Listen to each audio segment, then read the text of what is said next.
24 جولائی 634 عیسوی کے روز خالد رضی اللہ عنہ اپنی فوج کے ساتھ اجنادین پہنچ گئے۔ وہ بیت المقدس کے جنوب میں پہاڑیوں میں سے گزرے تھے۔ ان پہاڑیوں کے ایک طرف میدان تھا۔ خالد رضی اللہ عنہ نے وہاں قیام کا حکم دیا۔ تقریباً 1 میل دور رومی فوج خیمہ زن تھی۔ اس کا سالار اعلیٰ وردان اور سالار قبقلار تھا۔ رومی فوج تو جیسے انسانوں کا سمندر تھا، مسلمانوں کی فوج اس کے مقابلے میں چھوٹا سا دریا لگتی تھی۔ اسلامی فوج کے جو دستے دوسری جگہوں پر تھے وہ آ گئے اور مسلمانوں کی تعداد 32,000 ہو گئی۔ 1 میل کوئی زیادہ فاصلہ نہیں ہوتا۔ مسلمان اونچی جگہوں پر کھڑے ہو کر رومیوں کی خیمہ گاہ کی طرف دیکھتے تھے۔ انہیں حد نگاہ تک انسان اور گھوڑے نظر آتے تھے۔ 2-3 دنوں بعد خالد رضی اللہ عنہ کو بتایا گیا کہ فوج میں کچھ گھبراہٹ سی پائی جاتی ہے۔ مورخ لکھتے ہیں کہ ان 9,000 مجاہدین میں ذرا سی بھی گھبراہٹ نہیں تھی جو خالد رضی اللہ عنہ کے ساتھ تھے۔ وہ عیسائیوں، غسیانیوں اور رومیوں کے خلاف لڑتے چلے آ رہے تھے۔ وہ رومیوں کی اتنی زیادہ فوج سے خوفزدہ نہیں تھے۔ دوسرے دستوں کا حوصلہ بڑھانے کے لیے خالد رضی اللہ عنہ خیمہ گاہ میں گھومنے پھرنے لگے۔ وہ جہاں رکتے ان کے ارد گرد مجاہدین کا مجمع لگ جاتا۔ خالد رضی اللہ عنہ نے سب سے ایک ہی جیسے الفاظ کہے، اسلام کے سپاہیوں، میں جانتا ہوں تم نے اتنی زیادہ رومی فوج پہلے کبھی نہیں دیکھی، لیکن تم اتنی بڑی فوج کو پہلے شکست دے چکے ہو۔ خدا کی قسم تم ڈر گئے تو ہار جاؤ گے، اور اگر تم نے اس لشکر پر فتح پائی تو رومی ہمیشہ کے لیے ختم ہو جائیں گے۔ اپنے اللہ کے نام پہ لڑو، اسلام کے نام پہ لڑو۔ اگر تم نے پسپائی اختیار کی تو دوزخ کی آگ میں جلو گے۔ جب لڑائی شروع ہو جائے تو اپنی صفوں میں بد نظمی پیدا نہ ہونے دینا۔ قدم جما کر رکھنا، جب تک میری طرف سے حکم نہ ملے پیچھے نہ ہٹنا، نہ ہی حملہ کرنا۔ اللہ تمہارے ساتھ ہے اور اللہ کے رسول صلی اللہ علیہ وآلہ وسلم کی روح مقدس تمہیں دیکھ رہی ہے۔ ادھر رومیوں کا سالار اعلیٰ وردان اپنے کمانڈروں سے کہہ رہا تھا، اے رومیوں، قیصر روم کو شکست کی ذلت سے بچانا تمہارا فرض ہے۔ قیصر روم کو تم پر اعتماد ہے۔ اگر تم نے ان عربی مسلمانوں کو فیصلہ کن شکست نہ دی تو یہ تم پر ہمیشہ کے لیے غالب آ جائیں گے۔ یہ تمہاری بیٹیوں، بہنوں اور بیویوں کو بے آبرو کریں گے۔ اپنے آپ کو منتشر نہ ہونے دینا، صلیب کی مدد مانگو، فتح تمہاری ہے۔ مسلمانوں کی تعداد بہت تھوڑی ہے، 1 کے مقابلے میں تم 3 ہو۔ 2-3 دن مزید گزر گئے۔ خالد رضی اللہ عنہ دشمن کی صحیح تعداد اور کیفیت معلوم کرنا چاہتے تھے۔ وہ کسی بھی جاسوس کو بھیج سکتے تھے، لیکن انہیں جس قسم کی معلومات کی ضرورت تھی وہ کوئی ذہین اور دلیر آدمی حاصل کر سکتا تھا۔ انہوں نے اپنے سالاروں سے کہا کہ انہیں کوئی آدمی دیا جائے۔ ابن الولید سالار زرار بن الازور نے کہا، کیا میں یہ کام نہیں کر سکوں گا؟ خدا کی قسم مجھ سے بہتر یہ کام کوئی اور نہیں کر سکے گا۔ زرار وہ سالار تھے جنہوں نے بصرہ کے معرکے میں اپنی نہ صرف زرہ اتار پھینکی بلکہ قمیص بھی اتار کر کمر تک برہنہ ہو گئے اور ایسے جوش سے لڑے تھے کہ سارے لشکر کے جوش و جذبے میں بے پناہ اضافہ ہو گیا تھا۔ ہاں ابن الازور، خالد نے کہا، تمہارے سوا یہ کام اور کون کر سکتا ہے؟ تم ہی بہتر جانتے ہو کہ وہاں تمہیں کیا دیکھنا ہے۔ زرار نے قمیض اتار پھینکی اور کمر تک برہنہ ہو گئے۔ وہ گھوڑے پر سوار ہوئے تو خالد رضی اللہ عنہ اور دوسرے سالاروں نے قہقہا لگایا، خدا حافظ میرے رفیقو۔ زرار نے ہلکی سی ایڑ لگا کر کہا، اللہ تجھے سلامت رکھے ابن الازور۔ خالد رضی اللہ عنہ نے کہا۔ رومیوں کی خیمہ گاہ کے قریب ایک اونچی ٹیکری تھی۔ زرار نے گھوڑا نیچے چھوڑا اور ٹیکری پر چڑھ گئے۔ مسلمانوں اور رومیوں کے خیمہ گاہوں کے درمیان 1 میل علاقہ خالی تھا۔ دونوں فریقین کے گشتی سنتری اس علاقے میں گشت کرتے رہتے تھے۔ یہ سنتری گھڑ سوار ہوتے تھے۔ زرار رضی اللہ عنہ کو رومیوں کے گشتی سوار نہیں دیکھ سکے تھے۔ زرار ٹیکری پر چڑھے تو دوسری طرف رومیوں کے سنتری موجود تھے۔ انہوں نے زرار کو دیکھ لیا تھا۔ زرار تیزی سے نیچے اترے اور کود کر گھوڑے پر سوار ہوئے۔ انہیں پکڑنے کے لیے رومی سوار ٹیکری کے دونوں طرف سے آئے۔ ان کی تعداد مورخوں کے مطابق 30 تھی۔ زرار نے گھوڑے کو ایڑ لگائی لیکن گھوڑے کو تیز نہ دوڑایا۔ رومی سواروں نے بھی گھوڑے تیز نہ دوڑائے۔ وہ غالباً محتاط تھے کہ مسلمان سنتری قریب کہیں موجود ہوں گے۔ پھر بھی رومی سواروں نے زرار کا تعاقب جاری رکھا اور زرار معمولی رفتار سے چلتے آئے۔ رومی سوار انہیں گھیرے میں لینے کے لیے پھیلتے چلے گئے اور ایک دوسرے سے دور ہٹتے گئے۔ زرار ان کے بگھرنے کے ہی منتظر تھے۔ ان کے پاس برچھی تھی۔ ان کی اپنی خیمہ گاہ قریب آ گئی تھی۔ اچانک زرار نے گھوڑے کو تیزی سے پیچھے موڑا اور ایڑ لگائی۔ ان کا رخ اس رومی سوار کی طرف تھا جو ان کے قریب تھا۔ انہوں نے اس رومی پر برچھی کا وار کیا۔ وار بڑا زوردار تھا۔ رومی سنبھل نہ سکا۔ زرار کا حملہ غیر متوقع تھا۔ یہ سوار گھوڑے سے گر پڑا۔ دوسرے رومی سوار ابھی سمجھ بھی نہ پائے تھے کہ یہ کیا ہوا ہے کہ زرار کی برچھی ایک اور رومی کے پہلو میں اتر چکی تھی۔ تیسرا سوار زرار کی طرف آیا تو زرار کی برچھی میں پرو دیا گیا۔ مسلمانوں کی خیمہ گاہ قریب ہی تھی، پھر بھی رومی زرار کو گھیرے میں لینے کی کوشش کر رہے تھے۔ زرار مانے ہوئے شہ سوار تھے، وہ رومیوں کے ہاتھ نہیں آ رہے تھے۔ رومیوں کی تعداد اب 27 تھی۔ زرار بھاگ نکلنے کی بجائے انہی میں گھوڑا دوڑاتے اور پینترے بدلتے پھر رہے تھے۔ ان کی برچھی کا کوئی وار خالی نہیں جاتا تھا۔ واقدی اور تبری نے لکھا ہے کہ زرار رضی اللہ عنہ نے برچھی کے ساتھ ساتھ تلوار بھی استعمال کی تھی۔ ان کی تحریروں کے مطابق زرار نے 30 میں سے 19 رومی سواروں کو مار ڈالا تھا۔ زرار کو زد میں لینے کی کوشش میں رومی مسلمانوں کی خیمہ گاہ کے اور قریب آ گئے تھے۔ بہت سے مسلمان سوار زرار کو مدد دینے کے لیے تیار ہونے لگے۔ رومیوں نے یہ خطرہ بر وقت بھانپ لیا اور وہ بھاگ گئے۔ زرار رضی اللہ عنہ جب اپنی خیمہ گاہ میں داخل ہوئے تو مجاہدین نے داد و تحسین کا شور و غوغا برپا کر کے ان کا استقبال کیا، لیکن خالد رضی اللہ عنہ کے سامنے گئے تو خالد رضی اللہ عنہ کے چہرے پر خفگی تھی۔ کیا میں نے تجھے کسی اور کام کے لیے نہیں بھیجا تھا؟ خالد رضی اللہ عنہ نے درشت لہجے میں کہا۔ اور تو نے دشمن سے لڑائی شروع کر دی؟ کیا تو نے اپنے فرض کے ساتھ بے انصافی نہیں کی؟ ابن الولید، زرار بن الارزور نے کہا، خدا کی قسم تیرے حکم کا اور تیری ناراضگی کا خیال نہ ہوتا تو جو رومی بچ کر نکل گئے ہیں وہ بھی نہ جاتے۔ انہوں نے مجھے گھیر لیا تھا۔ اس کے بعد خالد رضی اللہ عنہ نے کسی کو رومی خیمہ گاہ کی جاسوسی کے لیے نہ بھیجا۔ 3-4 دن اور گزر گئے۔ خالد رضی اللہ عنہ کے لشکر نے آرام کر لیا، لیکن خالد رضی اللہ عنہ کے اپنے شب و روز جاگتے، سوچتے اور خیمے میں ٹہلتے گزرے۔ اپنے سے 3 گنا طاقتور دشمن کو شکست دینا تو ذرا دور کی بات ہے، اس کے مقابلے میں اترنا ہی ایک بہادری تھی۔ لیکن خالد رضی اللہ عنہ فتح کے سوا کچھ سوچ ہی نہیں سکتے تھے۔ وہ ہر شام سالاروں اور کمانداروں کو بلا کر ان سے مشورے لیتے اور ہدایات دیتے تھے۔ رومی کیمپ میں کچھ اور ہی صورتحال پیدا ہو گئی تھی۔ ان کے سالار قبقلار کا حوصلہ جواب دے رہا تھا۔ متعدد مورخوں نے، خصوصاً واقدی نے، یہ واقعہ تفصیل سے لکھا ہے۔ میں بڑا ہی خوش قسمت ہوتا اگر میں مسلمانوں کی فوج سے دور رہتا، قبقلار نے اپنے سالار اعلیٰ وردان سے کہا۔ ایسے نظر آتا ہے کہ وہ ہم پر غالب آ جائیں گے۔ ایسی بے معنی بات آج میں پہلی بار سن رہا ہوں، وردان نے کہا۔ کیا ایک آدمی کبھی 3 آدمیوں پر غالب آیا ہے؟ ایسا کئی بار ہوا ہے، قبقلار نے کہا۔ ہاں، ایسا کئی بار ہوا ہے، وردان نے کہا، اور وہ تم جیسے 3 جوان تھے جو میدان میں اترنے سے پہلے ہی حوصلہ ہار بیٹھے تھے۔ کیا وہ ایک آدمی نہیں تھا جس نے ہمارے 30 میں سے 19 سوار کو مار گرایا ہے؟ قبقلار نے کہا۔ 30 سوار ایک سوار پر غالب نہیں آ سکے، وہ سپاہی تھے، بزدل تھے، وردان نے کہا۔ تم سالار ہو، تم یہ بھی بھول گئے ہو کہ میدان جنگ میں بزدلی کی سزا موت ہے۔ لیکن مجھے یہ بتاؤ کہ تمہیں ہوا کیا ہے؟ کیا تم پر مسلمانوں کا جادو چل گیا ہے؟ جب سے ایک مسلمان نے ہمارے 30 آدمیوں کا مقابلہ کیا اور انہیں مارا ہے، میں سوچ میں پڑ گیا ہوں کہ اس ایک آدمی میں اتنی طاقت اور اتنی پھرتی کہاں سے آ گئی تھی؟ سالار قبقلار نے کہا۔ میں نے ایک عربی عیسائی کو مسلمانوں کے کیمپ میں بھیج رکھا تھا، وہ 3-4 دن مسلمان بن کر ان کی خیمہ گاہ میں رہا، کل وہ واپس آیا ہے۔ اس نے جو کچھ بتایا ہے اس سے مجھے پتا چلا ہے کہ ان کی طاقت کیا ہے۔ اس نے کیا بتایا ہے؟ وردان نے پوچھا۔ میں اسے ساتھ لایا ہوں، قبقلار نے کہا۔ ساری بات اسی سے سن لیں۔ جاسوس کو بلایا گیا۔ وردان نے اس سے پوچھا کہ مسلمانوں کی خیمہ گاہ میں اس نے کیا دیکھا ہے۔ سالار اعلیٰ کا رتبہ قیصر روم جتنا ہو، جاسوس نے تعظیم سے کہا۔ میں نے اس خیمہ گاہ میں عجیب لوگ دیکھے ہیں، وہ جو اپنے آپ کو مسلمان کہلاتے ہیں، ہم جیسے نہیں۔ تم اتنے دن ان کے درمیان کس طرح رہے؟ وردان نے پوچھا۔ کیا تم پر کسی نے شک نہیں کیا؟ میں ان کی زبان بولتا ہوں، جاسوس نے جواب دیا۔ ان کے طور طریقے جانتا ہوں، ان کے مذہب اور ان کی عبادت سے واقف ہوں۔ وہ اپنی فوج میں آپ کی طرح کسی کو بھرتی نہیں کرتے۔ جو کوئی ان کی فوج میں شامل ہونا چاہتا ہے اپنے ہتھیار اور اپنا گھوڑا ساتھ لے کر شامل ہو جاتا ہے۔ میں مسلمان بن کر ان کی فوج میں شامل ہو گیا تھا۔ میں نے ان مسلمانوں میں کچھ نئے اصول دیکھے ہیں۔ رات کو وہ عبادت گزار ہوتے ہیں اور دن کو ایسے جنگجو جیسے وہ لڑنے مرنے کے سوا کچھ جانتے ہی نہ ہوں۔ اپنے عقیدے کے تحفظ اور اس کے فروغ کے لیے لڑنے اور جان دینے کو یہ اپنا ایمان کہتے ہیں۔ ان کا ہر ایک سپاہی اس طرح باتیں کرتا ہے جیسے وہ کسی سالار کے حکم سے نہیں بلکہ اپنی ذاتی لڑائی لڑنے آیا ہو۔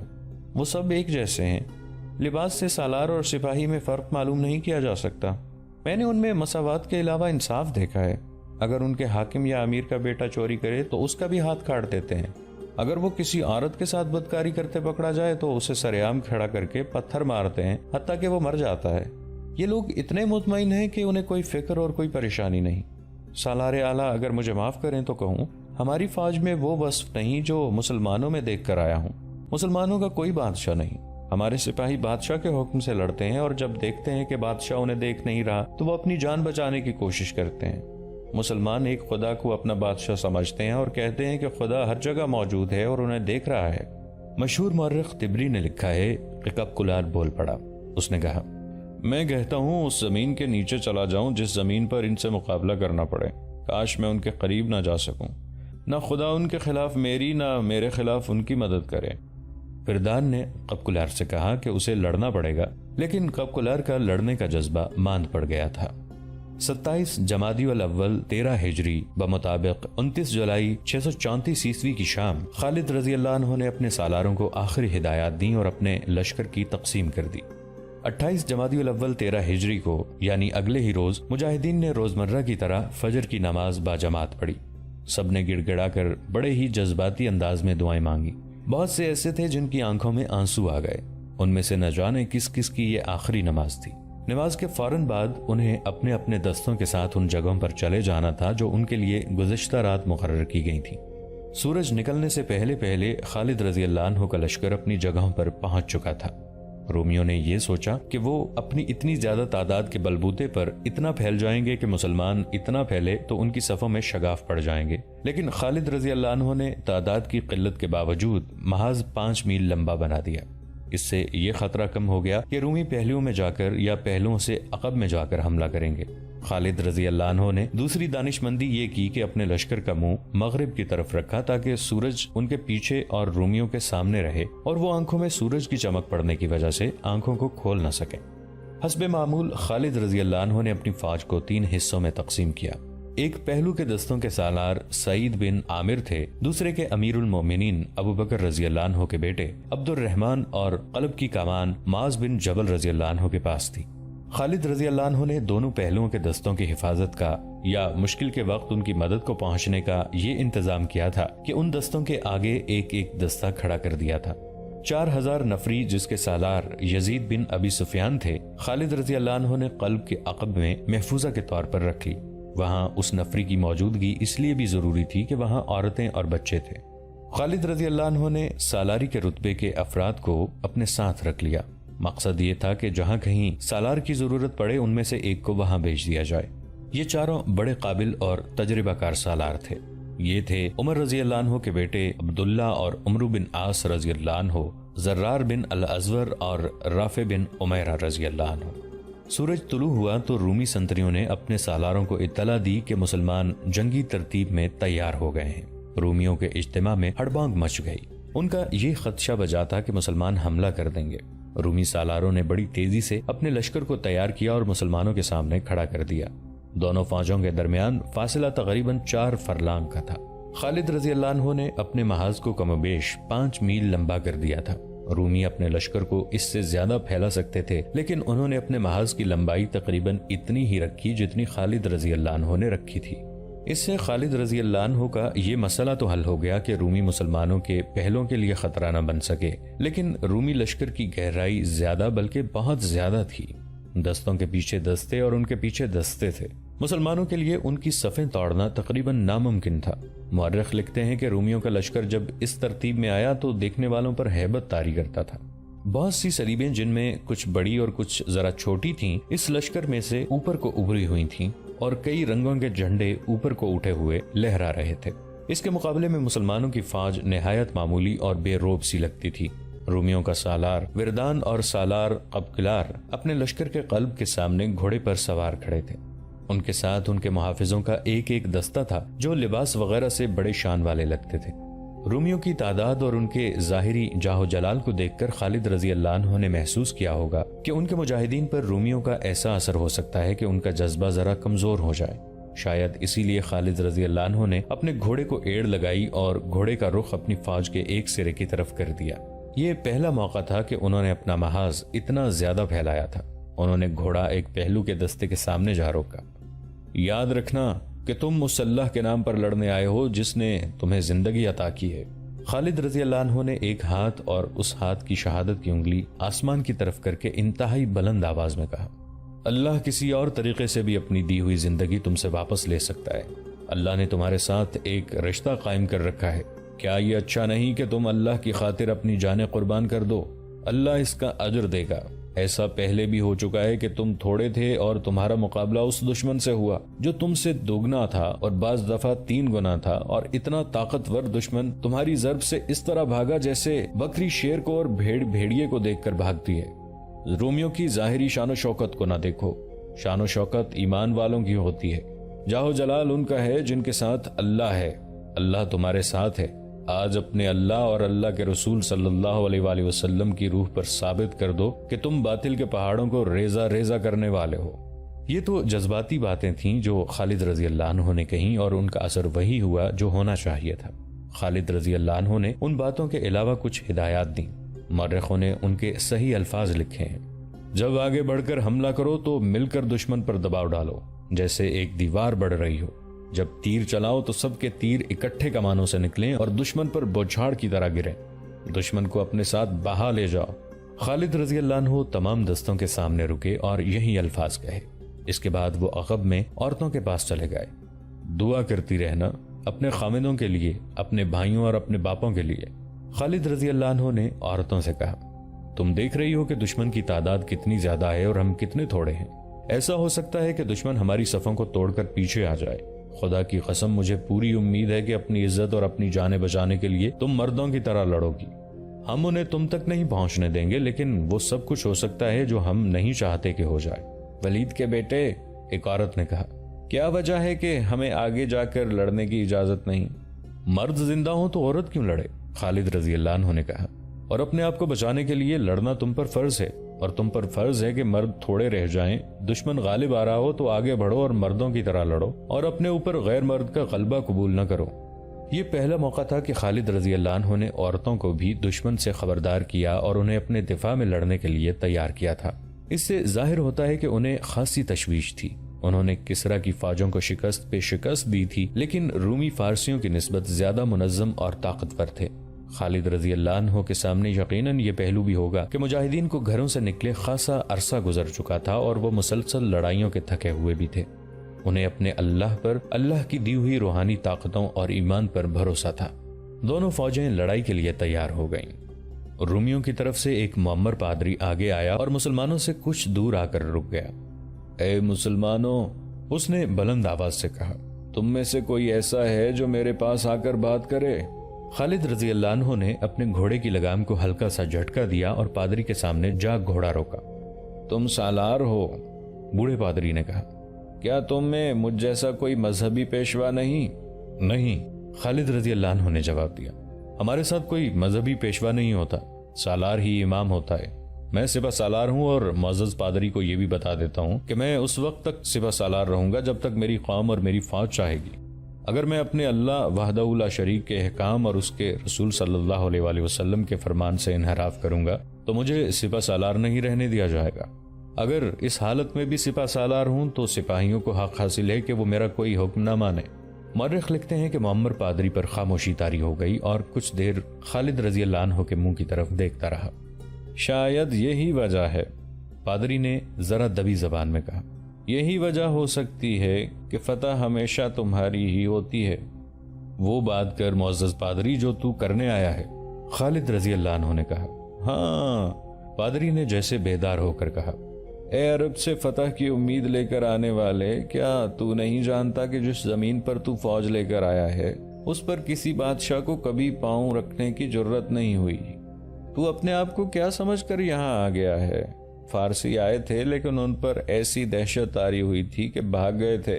کئی دوسرے بھی آئے تھے، وہ بڑی بہادری سے لڑے تھے، لیکن ناکامی اور مایوسی کے سوا انہیں کچھ حاصل نہ ہوا، وہ چلے گئے۔ تجھے ہمارے خلاف کچھ کامیابیاں حاصل ہوئی ہیں، لیکن یہ خیال دماغ سے نکال دے کہ ہر میدان میں تو فتح پائے گا۔ مورخوں کے مطابق خالد رضی اللہ عنہ خاموشی سے سن رہے تھے اور بوڑھا پادری پر اثر لہجے میں بول رہا تھا، میرا سپہ سالار وردان جو میرا آقا ہے تجھ پر رحم اور نوازش کرنا چاہتا ہے۔ پادری کہہ رہا تھا، اس سے بڑی نوازش اور کیا ہوگی کہ اس نے تیری فوج کو کاٹ دینے کی بجائے مجھے یہ پیغام دے کر تیرے پاس بھیجا ہے کہ اپنی فوج کو ہمارے ملک سے واپس لے جا۔ دوستو، آج کے لیے اتنا ہی۔ اسی کہانی کی اگلی قسط کے ساتھ بہت جلد حاضر ہوں گے۔ نیچے کامنٹ سیکشن میں اپنی رائے کا اظہار ضرور کیجیے گا۔ ہمارے اس چینل کو سبسکرائب کر کے نیچے موجود بیل آئیکن کو بھی ضرور کلک کیجیے گا۔ اگلی ملاقات تک کے لیے ہمارا اور آپ کا اللہ نگہبان۔